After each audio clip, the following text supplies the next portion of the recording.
I'm working on a low-poly retro heist game, inspired by Driver and old-school GTA games. It's set in the 90s, and cars from that era will be your getaway vehicles. Driving is a big part of the core gameplay, so my goal is to make the cars feel heavy, but powerful and fun to drive. No doubt you'll be crashing into stuff quite often as you try to evade the authorities, so I spent a lot of time working on the damage system. This project started out as a PS1 style game, but it has evolved over time, so at the moment it looks like a PS1/PS2/PS3 game. And it's quite empty, but hopefully you get the vibe I'm going for. Currently I'm focusing on adding cars, so the environment and pretty much everything else is a placeholder.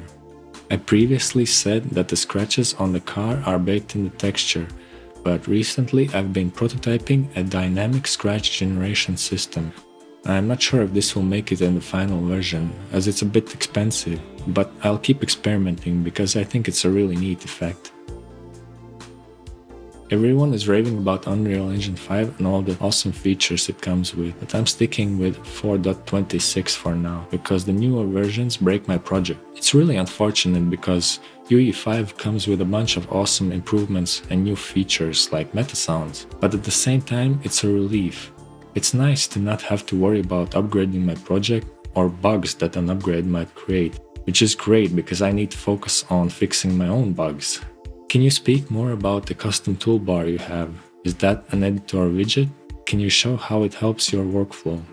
This is an editor utility widget. Left click opens the asset and right click finds it in the content browser. I keep the most frequently used assets here because it's more convenient. Some buttons execute a specific action like packaging or backing up the project. These are basically keyboard shortcuts replaced by buttons.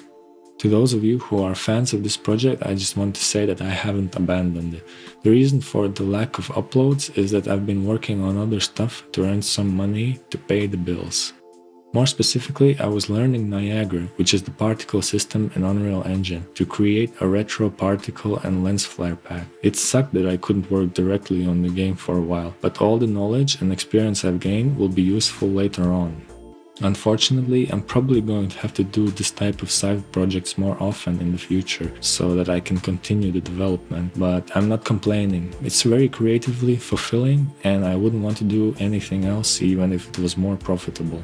Getting back to the project after a couple of months feels like I've had amnesia. The other day I looked at some of the stuff I was working on and it's like, I don't know who you are. If you'd like to support me in this game's development, then you can do so by becoming a donor, which will grant you a special role on my server, where I post more frequent updates.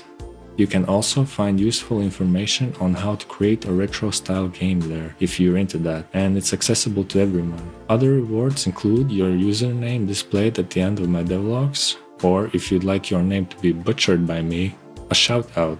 The rewards are quite simple because I assume that those of you who do decide to support me do it because you want to help the development and not so much for the awesome and totally unique benefits. One-time donations are also possible.